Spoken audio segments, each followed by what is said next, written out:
那誰那天分手？你淚痕像條綠色的銹，頑固地種在眼睛一角，直到永久沒不走。但是否又在生活亂流？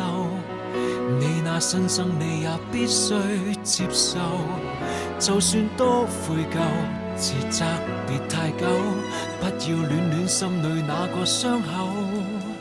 到日月穿山水，尚在恨那誰？誰曾無堅不摧，摧毀的廢墟，一早變做你美好新居。瘡疤你不畫，亦不知有過在這裏。淚答淚，風一吹，漸莫辨那誰？連重提往事也不再絕對。他怎傷害你？講起你沒再吐苦水。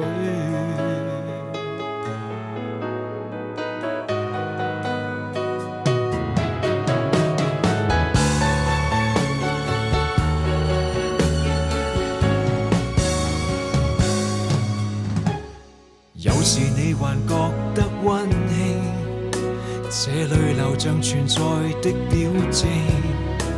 沒有恨過便更加諷刺，白過半生冷清清，將突然忘掉專稱大名，卻記得他教你差點喪命。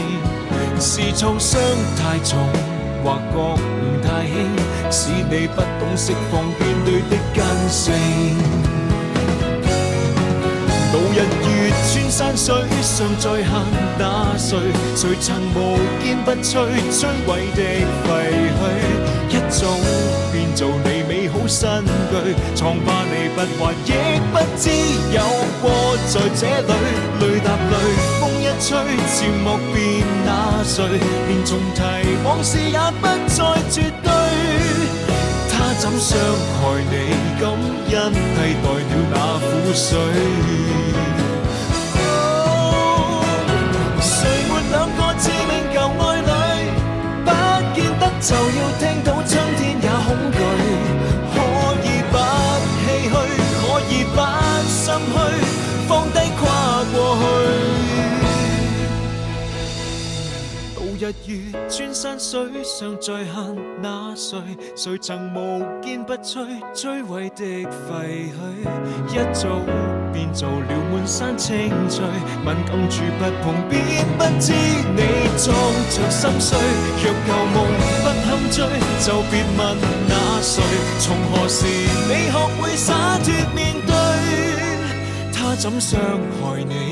可否就當做老天完整你那沒挫敗波折一生之旅，功德圓滿方可愛下去，